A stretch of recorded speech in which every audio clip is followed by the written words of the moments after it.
현재 헌법재판소의 여러 중요한 사건이 집중되어 바쁘신 가운데 본건에 대해서도 이렇게 충실하게 심리해 주신 재판관님들께 감사하다는 말씀을 먼저 드립니다.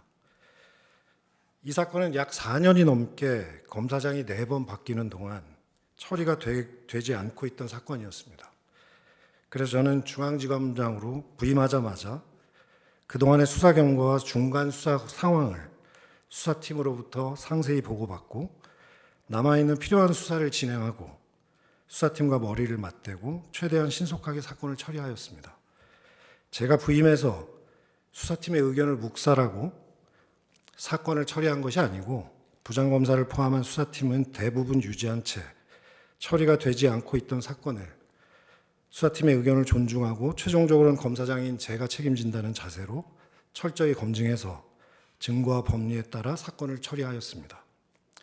사건 실체 판단에 있어서는 죄형 법정주의와 엄격한 증명의 원칙에 따라 절차에 관해서는 재반 규정과 전례에 따라 중지를 모아 사건을 처리하였습니다.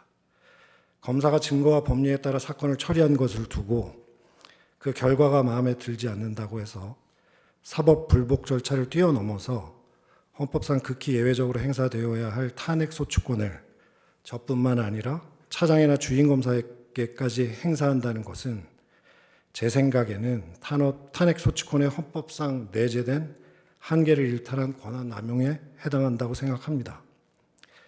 계속해서 변경되는 소추 사유를 자세히 살펴봐도 실질적으로 무슨 내용인지 특정하기가 어렵습니다.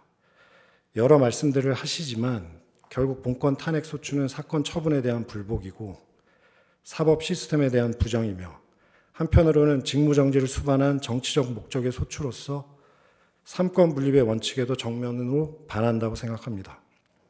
중앙지검은 우리나라 최대 규모의 검찰청으로서 제가 챙겨야 할 일들이 많이 있습니다. 직무정지라는 불완전한 지위로 인해서 중앙지검의 여러 중요 사건에 대한 수사, 공판 등도 지금 제대로 챙기지 못하고 있습니다. 추운 날씨에 검찰청 앞에서 피해를 호소하는 민생 범죄도 제대로 살피지 못하고 있습니다. 직무정지가 탄핵소추의 목적이 아니라면 오늘도 사명감으로 밤늦게까지 일하고 있는 사법 시스템 속에서 일하는 모든 분들이 법과 원칙에 따라 소신껏 일할 수 있도록 법치가 정치에 밀려 무너지지 않도록 재판관님들이 신속하고 현명한 판단을 내려주시기를 호소드립니다. 감사드립니다.